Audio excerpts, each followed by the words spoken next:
Welcome to physics pulse. यार concept धड़कन बन जाएगा। जैसा एक और कॉन्सेप्ट लेकर आए हैं जो आपकी धड़कन बनने वाला है। जैसा कि हम क्लास 10 का टॉपिक इलेक्ट्रिसिटी डिस्कस कर रहे हैं। हम यहाँ पर कल डिस्कस कर रहे थे कि कैसे एक इलेक्ट्रिक करंट किसी भी कंडक्टर के अंदर बनता है, और जैसे हमारे कंडक्टर होते हैं उसके अंदर करंट को ले जाने वाले चार्ज कैरियर्स होते हैं। हमारे दिमाग में एक धारणा ये रहती है कि हम ये सोच लेते हैं कि जो इलेक्ट्रॉन्स होते हैं वही हमारा इलेक्ट्रिक करंट होता है, कि इलेक्ट्रॉन्स के फ्लो पर ही हमारा इलेक्ट्रिक करंट डिपेंड करता है। लेकिन ऐसा नहीं है। हम मानते हैं कि किसी भी मेटल को चार्ज करने के लिए रेस्पॉन्सिबल तो हमारे इलेक्ट्रॉन्स ही रहते हैं, लेकिन जो करंट के फ्लो की डायरेक्शन बनती है वो हमारे पॉजिटिव चार्ज पर बनती है। और किस तरीके से पॉजिटिव चार्ज फ्लो होते हैं ये हमने कल की क्लास में डिस्कस भी किया था। अब देखो, जब हमारे किसी भी कंडक्टर के अंदर चार्जेस जब फ्लो होने वाले हैं तो करंट बनाने वाले हैं वो। अब ऐसा तो है नहीं कि ये चार्जेस कहीं भी जिनका मन आएगा और आराम से कहीं भी फ्लो होकर वो चले जाएंगे। जैसे किसी भी कार को चलने के लिए रोड की जरूरत होती है, जैसे कि किसी शिप को चलने के लिए वाटर की जरूरत होती है, ऐसे ही तो करंट को फ्लो होने के लिए किसी एक पाथ की जरूरत होती होगी। आज हम उसी पाथ को डिस्कस करेंगे जिस पर हमारा करंट फ्लो होता है। क्योंकि अगर हम लोग करंट को फ्लो होने के लिए एक पाथ नहीं देते हैं तो हमारा करंट भले ही चार्ज वहाँ है लेकिन करंट का फ्लो नहीं बन पाएगा। इसीलिए हमारा करंट का फ्लो बना रहे इसके लिए हम क्या करेंगे, एक करंट के लिए पाथ हम लोग डेवलप करते हैं। तो आज का हमारा टॉपिक यही है कि एक इलेक्ट्रिक करंट के लिए पाथ, जिसकी हेडिंग बनेगी हमारी इलेक्ट्रिक सर्किट। अब देखिए, इलेक्ट्रिक सर्किट के लिए क्या कहा जाता है। इलेक्ट्रिक सर्किट होता क्या है कि जैसे हमने किसी एक पाइप से वाटर को फ्लो करवाया, कि पानी के फ्लो को एक पॉइंट से दूसरे पॉइंट पर ले जाना है, कि हमें वाटर को ए पॉइंट से बी पॉइंट पर पहुंचाना है। तो हम क्या करते हैं, किसी एक पाइप की मदद से उस पानी को ए पॉइंट से बी पॉइंट पर हम लोग पहुंचाते हैं। लेकिन आपको पता है वाटर के कंडीशन में क्या होता है कि पाइप के जो दोनों सिरे रहते हैं वो ओपन रहते हैं, कि यहाँ से वाटर एंटर करेगा और इस पॉइंट पर वो वाटर आकर निकल जाएगा और हमारा ऐसे करके वाटर करंट का फ्लो बन जाएगा। लेकिन वही मैं सोचूं कि मेरे पास में कोई एक ऐसा कंडक्टर हो जाए कि उसके दोनों के दोनों फेसेस ओपन है, और मैं चाहता हूं कि ऐसे फेसेस ओपन में मेरा चार्ज का फ्लो बनता रहे, और जिससे क्या होगा कि इलेक्ट्रिक करंट बनेगा। ऐसी कंडीशन में कभी भी हम लोग करंट का फ्लो नहीं बना सकते, क्योंकि ये जो मेरा एक पाथ बना हुआ है ये ओपन पाथ है, और ओपन पाथ के अंदर हमारा इलेक्ट्रिक करंट कभी भी फ्लो नहीं होता। तो फिर क्या करना होता है कि अगर आप इलेक्ट्रिक करंट को फ्लो करवाना चाहते हैं तो उसके लिए जो पाथ बनेगा वो आपका क्लोज पाथ होना चाहिए। उस क्लोज पाथ के अंदर आपका करंट, आपका चार्ज फ्लो होगा, उस चार्जेस के फ्लो से वहां पर करंट का फ्लो बनेगा। अब इस क्लोज्ड पाथ को हम क्या बोल देते हैं दूसरी लैंग्वेज में, कि आप अगर करंट फ्लो करवाना चाहते हैं क्लोज पाथ के अंदर तो ये क्लोज पाथ दूसरे केस में बोला जाता है कंटिन्यूअस पाथ। कि भाई आपका ये पाथ कहीं भी ब्रेक नहीं होना चाहिए। अगर आपका पाथ कहीं भी कहीं से भी ओपन रह जाता है तो ऐसी कंडीशन में क्या होगा, जो करंट है वो बहना बंद कर देगा। तो हम यही चाहते हैं कि हमारा करंट का फ्लो बनता रहे, तो हमारा जो पाथ रहेगा वो हमारा कंटिन्यूस रहेगा, जिससे कि वहां पर चार्जेस इजीली फ्लो रहे। तो सबसे पहली बात कि करंट के लिए, किसी करंट के फ्लो होने के लिए एक पाथ होना जरूरी है, जिस पाथ के अंदर वो फ्लो होगा।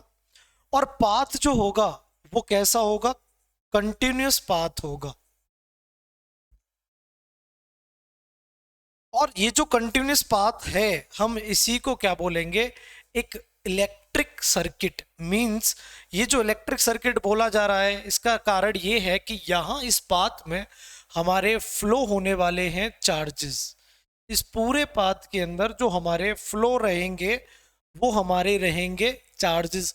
और ये पूरा सिस्टम बना है चार्जेस के लिए, ये पूरा एक सर्किट बना है चार्जेस के लिए। तो चार्ज के सर्किट को हम क्या बोल देंगे, इलेक्ट्रिक सर्किट।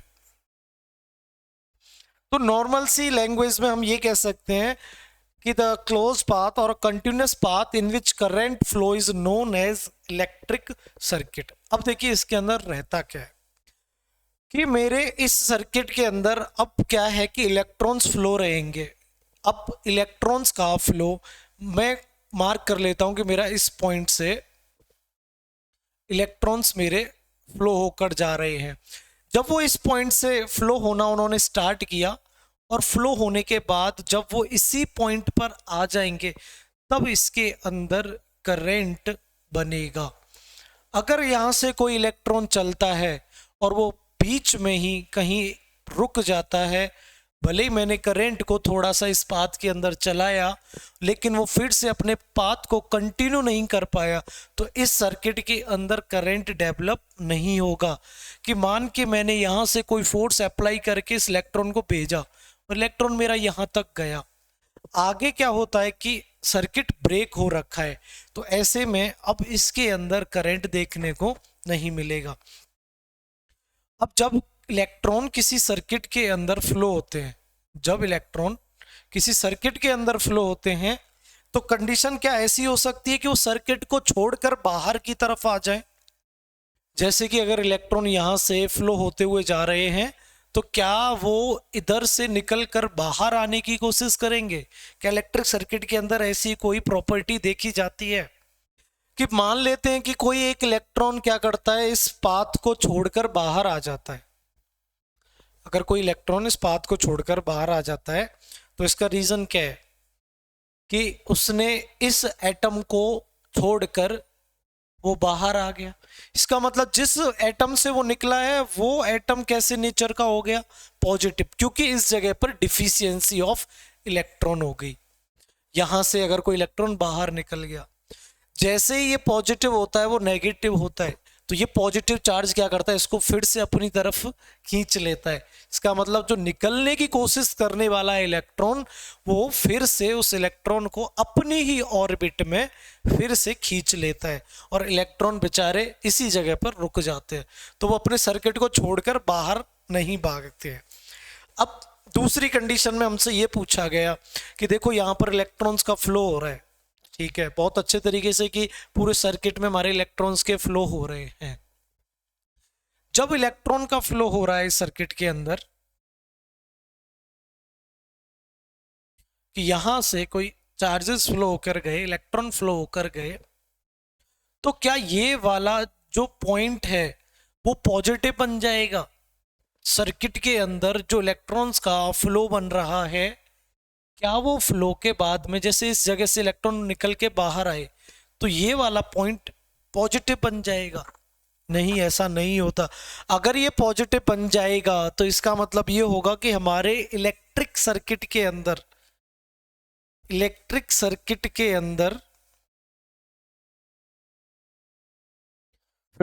सर्किट के अंदर जो होगा नेट चार्ज कुछ ना कुछ अपनी वैल्यू रखेगा, लेकिन ऐसा नहीं होता।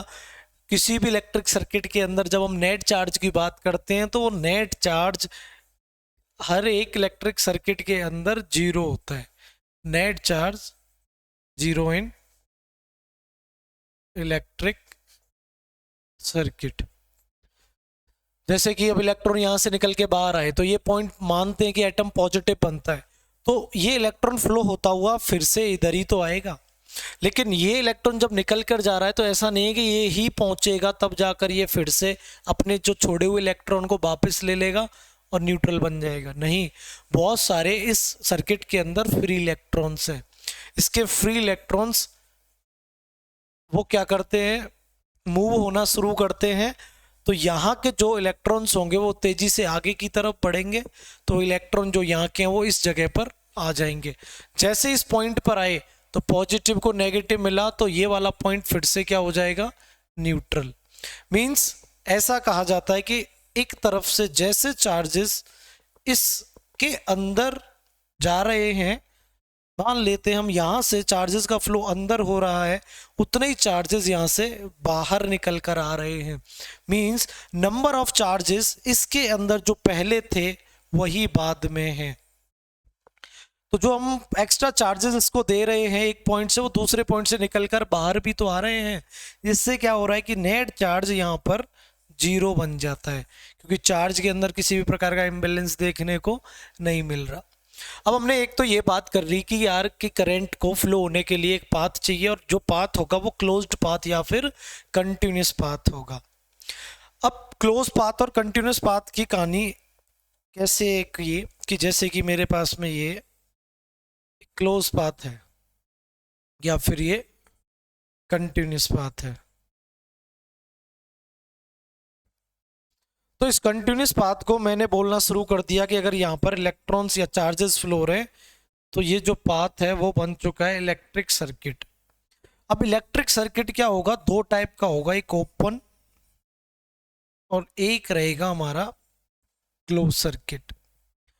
ओपन और क्लोज सर्किट का कारण क्या है कि जैसे कि एक कंटिन्यूस पाथ है, कहीं से भी ये ब्रेक नहीं है, तो हम इसको बोलते हैं क्लोज्ड सर्किट। और जो क्लोज सर्किट होते हैं they carry current in it, क्या करेंगे, करंट को कैरी करेंगे, जो कि क्लोज सर्किट होंगे। अब मैंने इसी सर्किट को कहीं से भी ब्रेक कर दिया,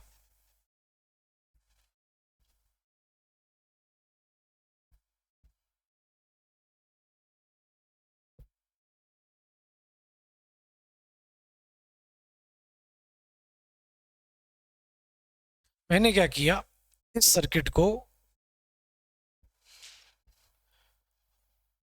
जैसे मेरे पास में ये सर्किट बन गया, सर्किट वहां से रेज नहीं होगा, फिर वैसे ही बना देते पेंसिल, कि मेरे पास में यही से एक सेम सर्किट है, मैंने क्या कर दिया, इसको यहां से ब्रेक कर दिया। अब ये जो मेरा सर्किट बना है, जहां से मैंने इसको ब्रेक किया है, इस सर्किट को मैं बोलना शुरू कर दूंगा ओपन सर्किट। और इस ओपन सर्किट ने क्या किया, करंट के फ्लो को, करंट फ्लो को क्या कर दिया, इसने डिस्टर्ब कर दिया। अब इसके अंदर हमारे करंट का फ्लो नहीं होगा। जो क्लोज सर्किट है उसके अंदर तो हमारा करंट का फ्लो बन रहा है, जो ओपन सर्किट है उसके अंदर हमारे करंट का फ्लो नहीं बन रहा है।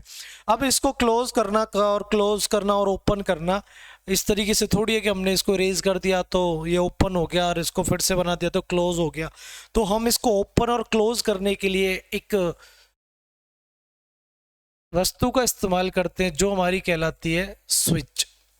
और स्विच क्या करेंगे, एक तो होगा हमारे, इसलिए हम लोग बोल देते हैं स्विच ऑन, और एक हम बोल देंगे स्विच ऑफ। अगर कोई भी क्लोज्ड सर्किट है उसके अंदर जो कंडीशन रहेगी स्विच की, वो कंडीशन रहेगी ऑन की। अगर वो सर्किट कैसा है, क्लोज। अब ये मतलब नहीं क्लोज सर्किट का मतलब स्विच ऑफ, ये कंफ्यूजन हो जाता है। क्लोज सर्किट का मतलब ये रहेगा कि ऐसा सर्किट जिसमें इलेक्ट्रॉन्स का फ्लो कंटिन्यू बन रहा है। और क्लोज का सर्किट का कंटिन्यू फ्लो कब बनेगा, जब हमारा स्विच क्या होगा, ऑन रहेगा, मींस हमारी बटन क्या रहेगी, वो चालू रहेगी। और इधर ओपन सर्किट के अंदर क्या रहेगा, जो स्विच लगाएंगे हम, वो स्विच कैसा रहेगा, ऑफ कंडीशन में रहेगा। जैसे अभी मैं इसके अंदर बात कर रहा था, यहां पर हमारे इलेक्ट्रॉन्स का जो फ्लो बन रहा है, जिसके कारण एक कंटिन्यूस पाथ हमें मिला, और इलेक्ट्रॉन के फ्लो से हमें एक इलेक्ट्रिक सर्किट देखने को मिला। तो करंट हमारा एक बात पर तो डिपेंड कर रहा है कि पाथ होना चाहिए, पाथ भी कंटिन्यूस होना चाहिए। लेकिन आप मुझे ये बताओ कि यहाँ पर बैठा एक इलेक्ट्रॉन, यहाँ पर बैठा एक इलेक्ट्रॉन, वो मूव होता कैसे है? उसको अपनी जगह से मूव कराने के लिए किसी ना किसी और सोर्स की रिक्वायरमेंट तो होती होगी। अगर हमारे पास में उसको मूव कराने के लिए वो जो फोर्स लगेगी वो है नहीं, तो इलेक्ट्रॉन मूव होगा कैसे? चलो हमारे पास में एक कंडक्टर है जिसके पास में इलेक्ट्रॉन्स मूव होने के लिए भी तैयार हैं, लेकिन कोई ऐसी पावर तो होगी जो इलेक्ट्रॉन्स को इस सर्किट के अंदर धकेलती हुई आगे लेकर जाएगी, ए पॉइंट से बी पॉइंट पर लेकर जाएगी। तो तो हम उस पावर को बोलते हैं EMF, इलेक्ट्रोमोटिव फोर्स। इसको हम लोग क्या बोल देते हैं? Electromotive force. अब देखिए, जैसे कि ये एक सर्किट, आज गाड़ी सर्किट पर ही चलेगी। इस सर्किट के अंदर हमने देखा कि एक पाथ बनाया जो कि कंटिन्यूअस है, प्लस इसके पास में चार्ज कैरियर्स हैं। मीन्स हम कह सकते हैं कि इसके पास में मूविंग चार्ज पार्टिकल्स हैं जो कि क्या करेंगे, इसके अंदर मूव करेंगे। लेकिन इन चार्ज पार्टिकल को मूव कराने के लिए हम एक फोर्स अप्लाई करेंगे। जो फोर्स क्या होगी, इन चार्जेस को ढकेलते हुए आगे लेकर जाएगी। अब ये फोर्स हम लाएं कैसे, अब ये फोर्स बनाएं कैसे किसी भी एक सर्किट के अंदर? जब ये फोर्स लाई जाएगी, बनाई जाएगी, तभी तो चार्जेस मूव होंगे। तो इसके अब दो रीजंस हो जाते हैं। या तो हम अपनी तरफ से कोई एक ऐसा सोर्स लगाएं जिसके पास में चार्जेस को पुश करने की पावर हो, या फिर हो सकता है कि हम एक कंटिन्यूस चेन का हिस्सा बन जाएं। जैसे कि हमारे घरों में लाइट आती है, अब वो जो लाइट आ रही है, ऐसा तो है नहीं हमने उस लाइट को अपने घर के अंदर स्टोर कर लिया है, सुबह का स्टोर कर लिया और शाम तक उसका इस्तेमाल कर रहे हैं।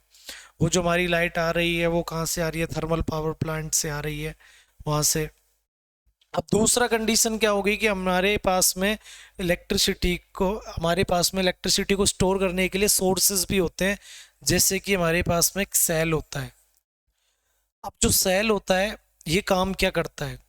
इस सेल के पास में पहले से ही एनर्जी कुछ स्टोर रहती है, हम सब जानते हैं।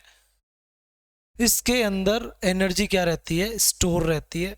और ये एनर्जी जैसे ही हम किसी सर्किट के अंदर लगाते हैं तो ये एनर्जी काम करना शुरू कर देती है उन चार्जेस को फ्लो कराने के लिए। क्योंकि सेल के अंदर अपना खुद का एक केमिकल होता है, वो रिएक्शन करता है जिससे कि वो चार्जेस मूव होना शुरू कर देते हैं। और इस केमिकल रिएक्शन सेल की से चार्जेस जब जैसे ही मूव होते हैं तो वो केमिकल एनर्जी कन्वर्ट हो जाती है हमारी इलेक्ट्रिकल एनर्जी में। तो हम कह सकते हैं what is the function of cell? Cell convert the chemical energy into electrical energy. अब कैसे कि माना मैंने इसके अंदर मुझे लगाना ही पड़ेगा, अभी इसके अंदर तो फ्री इलेक्ट्रॉन्स हैं, चलो ठीक है कि फ्री इलेक्ट्रॉन्स हैं इसके पास में, लेकिन फ्री इलेक्ट्रॉन्स को लगातार मूव भी तो कराना है। तो जैसे मैं एक सर्किट नॉर्मल बना लेता हूँ, इसी के अंदर मैं कनेक्ट करने वाला हूँ सेल। मैंने इस पॉइंट पर एक सेल को कनेक्ट कर दिया, ये मेरा एक कंप्लीट सर्किट। ये मेरे पास एक कंप्लीट सर्किट है और ये मेरा एक ए पॉइंट और ये मेरा एक बी पॉइंट। ये मैं मान लेता हूँ मेरा नेगेटिव पॉइंट और ये मान लेता हूँ मेरा ये पॉजिटिव पॉइंट। मतलब इस सेल का ये वाला पॉजिटिव साइड है और ये वाला नेगेटिव साइड है। मीन्स हम इसको बोल देते हैं टर्मिनल। ये हमारा पॉजिटिव टर्मिनल है और ये हमारा नेगेटिव टर्मिनल है। जब चार्जेस एक किसी पॉइंट से फ्लो होकर जब दूसरे पॉइंट पर आएंगे, क्योंकि हमारे इलेक्ट्रॉन्स हैं तो वो हमारे नेगेटिव टर्मिनल से फ्लो होकर कहाँ आएंगे? पॉजिटिव की तरफ। और हमारा करंट है वो कहाँ से कहाँ फ्लो कराएगा? पॉजिटिव टर्मिनल से लेकर नेगेटिव टर्मिनल की तरफ।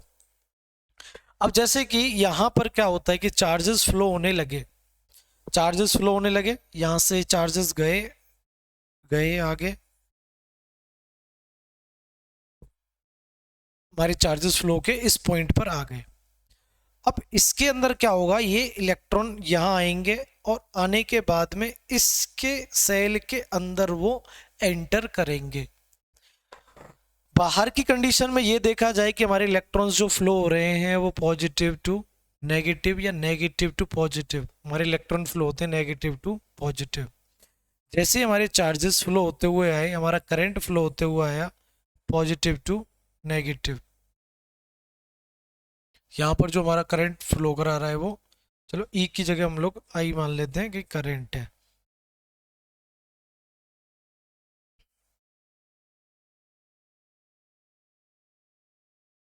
नेगेटिव साइड या पॉजिटिव साइड। अब जैसे इलेक्ट्रॉन यहाँ से एंटर करेंगे इस साइड की तरफ, तो क्या होगा, यहाँ से इनको एक केमिकल रिएक्शन होगी जो कि यहाँ से इनको ट्रांसफर करेगी पॉजिटिव साइड से। कहाँ ढकेलेगी वो, नेगेटिव साइड की तरफ, कि पकड़ पकड़ के पॉजिटिव से कहाँ फेंका जाएगा उसको, नेगेटिव। पॉजिटिव से कहाँ फेंका जाएगा उसको, नेगेटिव की तरफ, क्योंकि इलेक्ट्रॉन्स तो हमारे फ्लो होने वाले हैं कहाँ से कहाँ, नेगेटिव से पॉजिटिव की तरफ। तो यहाँ से तो इलेक्ट्रॉन के लिए तो हाई पोटेंशियल ये रहा, क्योंकि नेगेटिव चार्ज, और नेगेटिव चार्ज कहाँ से कहाँ फ्लो होता है, नेगेटिव से पॉजिटिव। लेकिन अब पॉजिटिव से हम किधर फेंक रहे हैं, नेगेटिव की तरफ, क्योंकि अपनी तरफ अपने आप तो जाएंगे नहीं, नेगेटिव चार्ज ये नेगेटिव चार्ज आपस में रिपल्सन होगा। तो ये सेल की एनर्जी इनको एनर्जी प्रोवाइड करके यहाँ से सप्लाई करती है ऊपर की तरफ। तो ऐसे कंटिन्यूस फ्लो बन जाता है इलेक्ट्रॉन्स का, जो कि इलेक्ट्रॉन को फ्लो कराने वाली फोर्स को हम लोग बोल देते हैं इलेक्ट्रोमैग्नेटिक फोर्स, EMF। तो ऐसे हमारा एक सर्किट के अंदर कैसे करंट फ्लो होगा, इसके लिए क्या क्या चीज़ें रेस्पॉन्सिबल रहेंगी। एक तो पाथ रहेगा और चार्ज कैरियर्स रहेंगे, तीसरा इलेक्ट्रोमोटिव फोर्स रहेगी।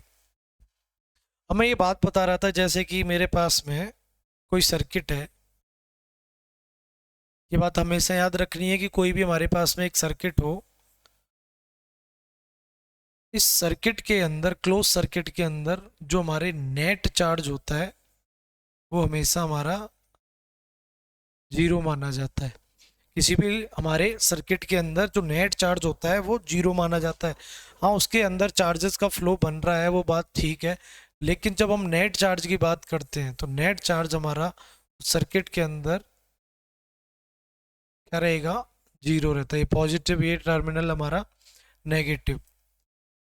ये मैंने बता ही दिया था, क्योंकि एक तरफ से जैसे चार्जेस आ रहे हैं उसी दूसरी तरफ से चार्जेस उतने ही बाहर जा रहे हैं। तो यहाँ पर नेट चार्जेस का जो फ्लो बनता है वो हमारा क्या बन जाता है, जीरो बन जाता है। अब इसके बाद में कि कोई एक इलेक्ट्रिक सर्किट की कंप्लीट की बात करें कि इलेक्ट्रिक सर्किट अपने आप में कंप्लीट कैसे होता है, उसके लिए रिक्वायरमेंट क्या रहती है। जैसे कि मैंने इस सर्किट के अंदर कोई एक अप्लायंस लगा दिया, जैसे बल्ब लगा दिया, प्लस बैटरी सोर्स लगा दिया, और इसके साथ में मैंने एक ऐड कर दी की। अगर की इस तरह से है, अगर आपको इस तरह से डायग्राम दिखाई देता है तो इसका मतलब होता है कि ये जो स्विच है वो ऑफ कंडीशन में है। अगर मैं इसी जगह पर एक पॉइंट लगा दूं तो ये जो स्विच बन जाएगा वो मेरा ऑन कंडीशन में बन जाएगा। मीन्स यहाँ पर इसको एक और कंडीशन हम बोल सकते हैं कि ये बन गया हमारा क्लोज्ड सर्किट, और इस कंडीशन में बन जाएगा ये ओपन सर्किट।